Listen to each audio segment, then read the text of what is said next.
नमस्कार, मैं हूं निकिता शर्मा। आप देख रहे हैं सुजस समाचार। खास बुलेटिन 41 जिले 41 खबर में आपको अपने जिले से जुड़ी तमाम छोटी और बड़ी खबरें देखने को मिलेंगी, जिनका सीधा सरोकार आपसे और आपकी सरकार से है। जिलेवार खबरों की तरफ बढ़े उससे पहले एक नजर डालते हैं आज की बड़ी हेडलाइंस पर। देसूरी में नई मतदाता सूची तैयार, तहसीलदार को सौंपी ड्राफ्ट सूची। माघ पूर्णिमा पर लगेगा बेणेश्वर मेला, तैयारियों में जुटा प्रशासन। डीग में नगर परिषद का बड़ा एक्शन, हटाया गया 60 साल पुराना अतिक्रमण। चलिए अब खबरों पर बात करते हैं विस्तार से। डूंगरपुर जिले में आदिवासियों का महाकुंभ कहे जाने वाला बेणेश्वर मुख्य मेला माघ पूर्णिमा पर 1 फरवरी को लगेगा। मेले की तैयारियों को लेकर बेणेश्वर धाम पर जिला प्रशासन की ओर से बैठक आयोजित की गई। बैठक में मेलार्थियों के लिए सुरक्षा, सफाई, पेयजल, चिकित्सा, विद्युत, परिवहन, पार्किंग और स्वच्छता समेत विभिन्न व्यवस्थाओं पर चर्चा की गई। साथ ही खेलकूद प्रतियोगिताओं और सांस्कृतिक कार्यक्रमों की तैयारियों की समीक्षा की गई। अधिकारियों को पुख्ता व्यवस्थाएं सुनिश्चित करने के निर्देश दिए गए। इसमें हमारे मुख्य इशू जो ट्रैफिक से संबंधित इशू था, दूसरा ये सीसीटीवी कैमरे, तीसरा हमारा कंट्रोल रूम और चौथा हमारा जाब्ते की जो ठहरने की व्यवस्था, इन सबको आज मीटिंग में रिव्यू किया गया। और हम चाहते हैं कि बेणेश्वर धाम का मेले में हम प्रत्येक जो दर्शनार्थी है उसको सुरक्षा प्रदान करें और उनको सुरक्षित दर्शन कराने हमारी पहली प्राथमिकता रहेगी डूंगरपुर पुलिस की। इसके लिए अन्य इस संबंध में मैं निवेदन करना चाहता हूँ कि हमने रिक्वेस्ट हमारे अधिकारियों को भेजी है। बाहर से जो रेंज से जो जाब्ता आता है, इस बार भी हम बढ़िया और बेहतर प्रयास करेंगे। जितना भी जाब्ता हमें मिल पाएगा, अभी तो हमारे पास आदेश नहीं आ पाया, जैसे ही आएगा तो हम उसमें बेहतर प्रयास करेंगे कि प्रत्येक दर्शनार्थी को सुलभ दर्शन हो और सुरक्षित दर्शन हो। मीटिंग में सफाई व्यवस्था को लेकर के और जो पुलिया है उसकी बैरिकेटिंग और कानून व्यवस्था की दृष्टि से और जो यहाँ स्टॉल लगेंगी सभी पर बिंदुवार चर्चा की है। और पर्यटन अधिकारी के माध्यम से जो भी इसका प्रचार प्रसार और होर्डिंग लगा करके और जितने भी यहाँ लोग आएंगे श्रद्धालु, उनकी सुख सुविधाओं का ध्यान में रखते हुए सभी की समीक्षा की। सर, कोई प्रयास है कि कुछ अलग तरह के इसमें इवेंट हम करेंगे और कलेक्टर साहब के माध्यम से जो वेस्टर्न जोन है उसको लिखा गया है, कुछ इसमें बेहतरीन हम इसमें सांस्कृतिक कार्यक्रम करवाएंगे। रामकृष्ण मिशन विवेकानंद स्मृति मंदिर खेतड़ी में 3 दिवसीय विवेक चिंतन उत्सव का उद्घाटन हुआ। कार्यक्रम में खंड मुख्य शिक्षा अधिकारी श्रीमती अनुकंपा अरडावतिया और खंड मुख्य चिकित्सा अधिकारी डॉक्टर हरीश यादव मुख्य अतिथि रहे। समारोह की अध्यक्षता स्वामी आत्मनिष्ठानंद महाराज ने की। पहले दिन भाषण एवं कविता पाठ प्रतियोगिताओं का आयोजन हुआ, जिसमें जिले के 17 विद्यालयों के 82 छात्र छात्राओं ने भाग लिया। प्रतियोगिताओं का मूल्यांकन श्री निर्भय राम शास्त्री, डॉक्टर नीरू सैनी और वंदना चाक ने किया। आयुष्मान आदर्श ग्राम योजना के तहत जिला स्तरीय समन्वय समिति की बैठक जिला कलेक्टर श्री कमल राम मीना की अध्यक्षता में आयोजित हुई। बैठक में योजना के क्रियान्वयन और विभागीय समन्वय पर चर्चा की गई। जिला कलेक्टर श्री मीना ने बताया कि ब्यावर जिले में एक बड़े हर्बल गार्डन का निर्माण किया जाएगा, जिसके लिए भूमि प्रशासन उपलब्ध कराएगा। योजना के प्रथम चरण में जिले की झुंटा, शिवपुरा घाटा, धनेरिया, लांबिया और पाटन ग्राम पंचायतों का चयन किया गया है। योजना के तहत 18 सूचकांकों पर कार्य कर ग्रामीणों को स्वस्थ जीवन शैली के लिए प्रेरित किया जाएगा। राजस्थान सरकार के ग्रामीण विकास कार्यक्रमों के तहत बागोड़ा ग्राम पंचायत द्वारा श्री काला गोरा क्षेत्रपाल मंदिर के पास निर्मित वातानुकूलित श्री क्षेत्रपाल गार्डन का भव्य लोकार्पण किया गया। संत कृपाराम महाराज के सानिध्य में भीनमाल विधायक डॉक्टर समरजीत सिंह ने गार्डन का उद्घाटन किया। कार्यक्रम की अध्यक्षता सरपंच सुकी कंवर ने की। इस अवसर पर साधु संतों और जनप्रतिनिधियों ने पर्यावरण संरक्षण पर जोर दिया। हरियाली, पाथवे, ओपन जिम और बच्चों के झूलों से सुसज्जित यह गार्डन ग्रामीणों के लिए आकर्षण का केंद्र बनेगा। शेरगढ़ विधायक श्री बाबू सिंह राठौड़ ने शेरगढ़ ब्लॉक की ग्राम पंचायत लुम्बानसर, रामनगर, मीरपुरा और साबरसर का दौरा कर विभिन्न विकास कार्यों का लोकार्पण और जन सुनवाई की। लुम्बानसर में 35 लाख की लागत से बने नए ग्राम पंचायत भवन का लोकार्पण किया गया, जहां विधायक का 51 किलो की माला से स्वागत हुआ। रामनगर में नए राजस्व गांवों और ग्राम पंचायत रंजीत नगर का शुभारंभ किया गया। विधायक ने कहा कि सरकार की योजनाओं का लाभ हर व्यक्ति तक पहुंचेगा और प्रधानमंत्री आवास योजना से कोई वंचित नहीं रहेगा। डीग शहर में लक्ष्मण मंदिर के पास नगर परिषद की जमीन पर करीब 60 वर्षों से चला आ रहा अवैध अतिक्रमण हटाया गया। नगर परिषद ने 3 जेसीबी मशीनों की मदद से यह कार्रवाई की। अतिक्रमण हटाने के दौरान कुछ लोगों ने विरोध भी किया, लेकिन पुलिस बल की मौजूदगी में कार्रवाई शांतिपूर्ण ढंग से संपन्न हुई। नगर परिषद ने पूर्व में कई बार नोटिस जारी किए थे और न्यायालयों द्वारा भी परिषद के पक्ष में निर्णय दिए जा चुके थे। इसके बावजूद कब्जा नहीं हटाने पर परिषद ने सख्त कदम उठाया और दोबारा अतिक्रमण करने पर कड़ी कार्रवाई की चेतावनी दी।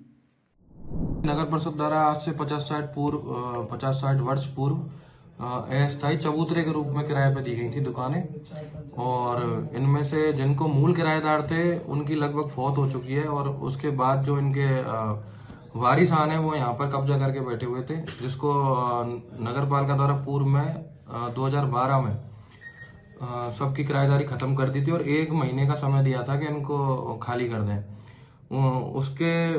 उस नोटिस के विपक्ष में ये दावा किया था इन्होंने डीग कोर्ट में, और उसमें ये इनकी दावा खारिज हो गया था। फिर इन्होंने माननीय एडीजे न्यायालय में भी किया था, उसमें भी इनकी दावे उसकी खारिज कर दिया, और 2016 का जो ऑर्डर था पूर्व का उसी की पुष्टि करी थी उन्होंने कि नहीं, ये कब्जा सही नहीं है। तो इसके बाद हमने जब वहाँ से इन्होंने कोई अपील नहीं करी और इनका कोई दावेदारी भी साबित नहीं हो रही थी, तो इनको नोटिस देके और इनके समस्त जो आज है वो कार्रवाई की गई है। और ये मास्टर प्लान के अनुसार भी चौड़ाई वाली जो रोड की सीमा है उसमें आ रहे थे और अनाधिकृत रूप से यहाँ पे कब्जा जमाए बैठे थे। और अब नगर परिषद द्वारा यहाँ पे तुरंत ही इसका टेंडर कर लिया है और इसकी सीसी करवाई जाएगी और सड़क को चौड़ा किया जाएगा, जिससे यातायात का सुगम प्रभाव हो सके और डीग में थोड़ी जाम की समस्या से निजात मिल पाएगी। धौलपुर जिले में सामाजिक सुरक्षा पेंशन योजना के अंतर्गत लाभार्थियों का वार्षिक भौतिक सत्यापन 1 नवंबर 2025 से वर्ष 2026 के लिए शुरू हो चुका है। जिला परिवीक्षा एवं समाज कल्याण अधिकारी श्री देवेंद्र सिंह जांगल ने बताया कि जिले में कुल 1,68,349 पेंशन धारक हैं, जिनमें से अब तक केवल 76.69% का ही सत्यापन हो पाया है। सभी पेंशन धारकों को 31 जनवरी 2026 तक ई मित्र या मोबाइल ऐप से अनिवार्य रूप से सत्यापन कराना होगा, अन्यथा पेंशन भुगतान रोका जा सकता है। सामाजिक सुरक्षा पेंशन सत्यापन योजना है जो राजस्थान सरकार की योजना है, जिसमें हम वृद्धजन, एकल नारी और दिव्यांगजनों को पेंशन देते हैं प्रति माह। इसमें वर्ष 2026 के लिए पेंशन सत्यापन का कार्य जारी है। मैं आपके माध्यम से बताना चाहूँगा कि अभी तक हमने 76% जो हमारे लाभार्थी उनका पेंशन सत्यापन करवा लिया है। जिले में कुल लगभग 1,68,000 पेंशनर्स हैं, जिनमें सभी तक 76% का पेंशन सत्यापन हो गया है। मेरा आप मीडिया बंधुओं के माध्यम से कहना है कि समाज कल्याण विभाग और पंचायती राज संस्थान मिलकर इसके लिए काम कर रहे हैं कि हम इनका पेंशन सत्यापन जल्दी करवाएं। तो संबंधित पेंशन लाभार्थी जो पेंशन का लाभ ले रहे हैं वो ई मित्र पर अपने अंगूठे की छाप द्वारा या राज्य SSP ऐप के द्वारा, या अगर इन दोनों माध्यम से भी नहीं हो रहा है तो अपने जो पेंशन स्वीकृतकर्ता अधिकारी हैं, जो ग्रामीण क्षेत्र में संबंधित BDO महोदय हैं और शहरी क्षेत्र में SDO महोदय है, उनके माध्यम से पेंशन का सत्यापन जल्दी से जल्दी करवाएं, ताकि जो पेंशन की प्रक्रिया है वो अनवरत चलती रहे और प्रति माह उनकी पेंशन जारी रहे। धन्यवाद। वेर विधानसभा क्षेत्र के ग्राम रायपुर में अमर शहीद डालचंद गुर्जर की प्रतिमा का विधिवत अनावरण समारोह गरिमामय वातावरण में संपन्न हुआ। कार्यक्रम के मुख्य अतिथि राजस्थान सरकार के गृह राज्य मंत्री श्री जवाहर सिंह बेडम रहे। इस अवसर पर शहीद के बलिदान को स्मरण करते हुए उन्हें श्रद्धांजलि अर्पित की गई। गृह राज्य मंत्री ने कहा कि शहीद डालचंद गुर्जर की प्रतिमा साहस, कर्तव्यनिष्ठा और सर्वोच्च बलिदान की प्रेरणा है। कार्यक्रम में वक्ताओं ने युवाओं से शहीदों के आदर्शों को अपनाकर राष्ट्र सेवा में योगदान देने का आह्वान किया। SIR अभियान के तहत तैयार की गई मतदाता सूची वर्ष 2026 के लिए पूर्ण कर देसूरी तहसीलदार श्री फतेह सिंह जसोल के समक्ष प्रस्तुत की गई। इस दौरान संबंधित नोटिस और आवश्यक दस्तावेज भी तहसीलदार को सौंपे गए। अभियान का उद्देश्य यह सुनिश्चित करना रहा कि कोई भी पात्र मतदाता मताधिकार से वंचित न रहे। मतदाता सूची के निर्माण में निर्वाचन आयोग के सभी नियमों और निर्देशों की पालना की गई। इस मौके पर बीएलओ, जनप्रतिनिधि और गणमान्य नागरिक उपस्थित रहे।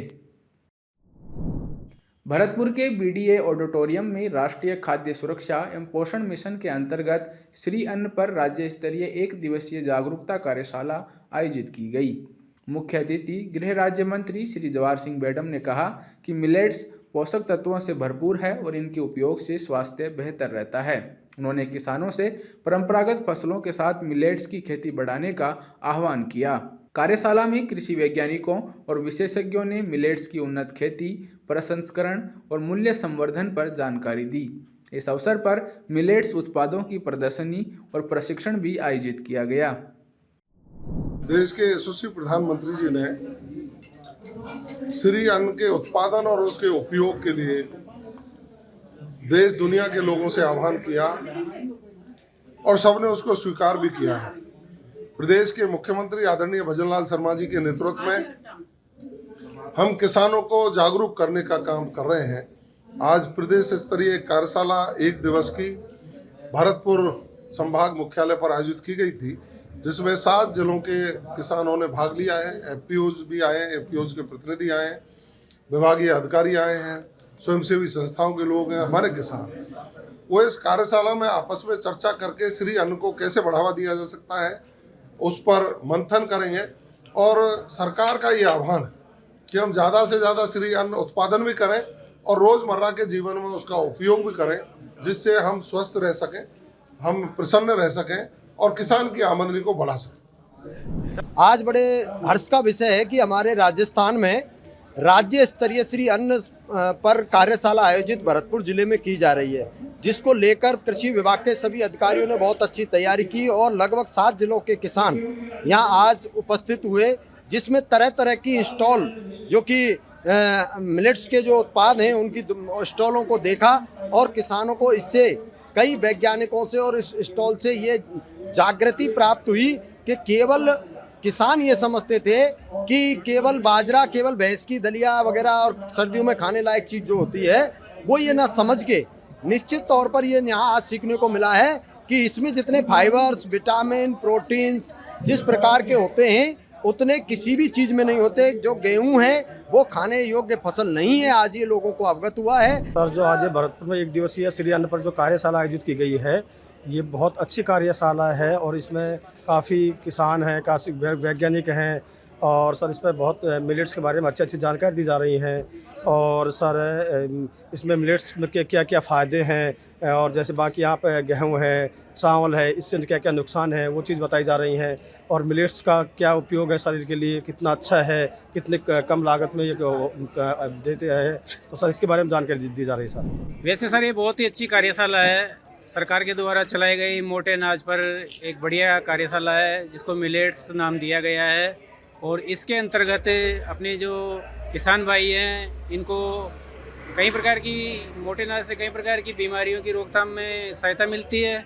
दूसरी बात, पशुओं के लिए भी बढ़िया चारा मिलता है। तो मैं तो यही कहना चाहूँगा कि इसको किसान भाइयों को ज़्यादा से ज़्यादा आगे बढ़ाना चाहिए। एक किसान के रूप में भरतपुर आया हूँ। यहाँ पर एक मोटे अनाज और फसल के बारे में एक सम्मेलन लगा हुआ है भरतपुर में संभाग में, यहाँ पर हमारे राजस्थान सरकार के द्वारा और मोटे अनाज के बारे में विस्तृत रूप से बताया गया है और कार्यशाला में उत्पादन और उसके लाभ और अन्य जानकारियाँ दी गई। हमारे राजस्थान सरकार के जो मंत्री जी महोदय आए थे और अधिकारीगण सभी ने और अच्छी जानकारी दी है और इससे हमको काफ़ी फायदा मिलेगा और अन्य लोगों को भी, और इस पर सरकार काफ़ी ध्यान दे रही है और आगे भी और ध्यान देगी सरकार और हम इस पर इसी मोटे अनाज पर हम ज़्यादा विशेष ध्यान देंगे। बहुत अच्छा प्रोग्राम किया गया और किसान सम्मान किसानों की मीटिंग रखी गई, उसमें श्री अन्न अनाज का अनावरण किया गया और हमारे लिए बहुत पोषक तत्व मिलते हैं, इससे हमारे लिए अच्छी उपलब्धियाँ मिली हैं।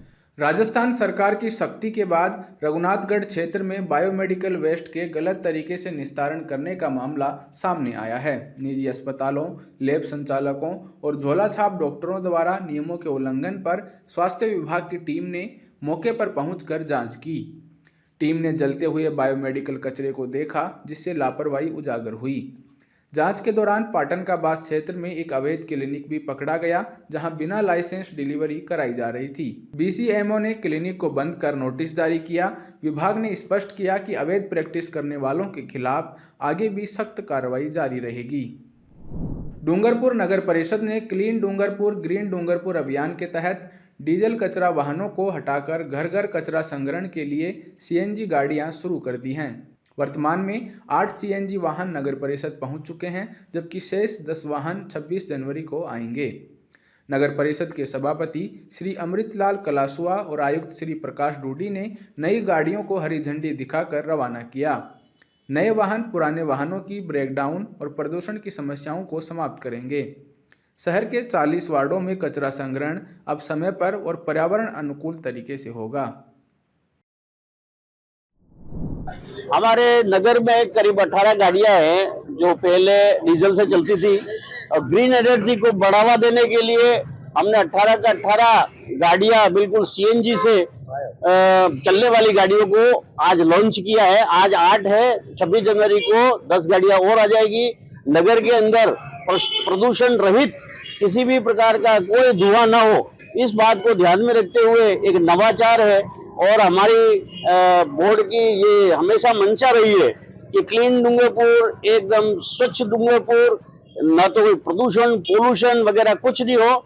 इसी को ध्यान में रखते हुए आज समस्त पार्षद, हमारे आयुक्त महोदय एवं नगर परिषद के अधिकारी कर्मचारी, एक खुशी की लहर है कि आज हम एक अच्छा काम कर पाए, नगर को एक अच्छी सौगात दी है। भरतपुर नगर निगम ने यूडी टैक्स वसूली को लेकर कुमेर गेट और ट्रांसपोर्ट नगर क्षेत्र में विशेष अभियान चलाया। नगर निगम आयुक्त श्री श्रवण कुमार बिश्नोई के निर्देशन में 10 प्रतिष्ठानों पर कार्रवाई की गई। 4 प्रतिष्ठानों ने बकाया टैक्स का भुगतान चेक के माध्यम से किया, जबकि 4 अन्य प्रतिष्ठानों को टैक्स जमा नहीं कराने पर सीज कर दिया गया। यह अभियान एआरई श्री कालूराम सेन के नेतृत्व में संपन्न हुआ। नगर निगम ने स्पष्ट किया कि यूडी टैक्स नगर विकास और नागरिक सुविधाओं के लिए आवश्यक है और आगे भी सख्त कार्रवाई जारी रहेगी। आज आयुक्त महोदय के निर्देशानुसार कुमेर गेट और ट्रांसपोर्ट नगर में 10 जगह पर हमने कार्रवाई की, जिनमें से 4 ने यूडी टैक्स बकाया का चेक दे दिया, 4 ने चेक नहीं देने पर हमें 4 प्रॉपर्टियों को सीज किया गया है। झुंझुनू की राजकीय उच्च माध्यमिक विद्यालय बनगोठड़ी कला की छात्रा अर्पिता धनखड़ ने आंध्र प्रदेश के कडापा में आयोजित 69वीं राष्ट्रीय अंडर 14 छात्रा वॉलीबॉल प्रतियोगिता में राजस्थान टीम का प्रतिनिधित्व करते हुए कांस्य पदक जीता। टीम की कप्तानी करते हुए अर्पिता ने जीत में अहम भूमिका निभाई। जिला कलेक्टर डॉक्टर अरुण गर्ग ने कलेक्ट्रेट सभागार में आयोजित समारोह में अर्पिता को पुष्पगुच्छ एवं साफा पहनाकर सम्मानित किया। उन्होंने कहा कि अर्पिता की सफलता ग्रामीण प्रतिभाओं के लिए प्रेरणा स्रोत है। कोच श्री ओमवीर पूनिया और प्रधानाचार्य अनुजा झाकड़ के मार्गदर्शन को भी सराहा गया। ये बहुत ही खुशी की बात है कि जो अर्पिता है उसने जो आपने बताया अचीवमेंट प्राप्त किया है।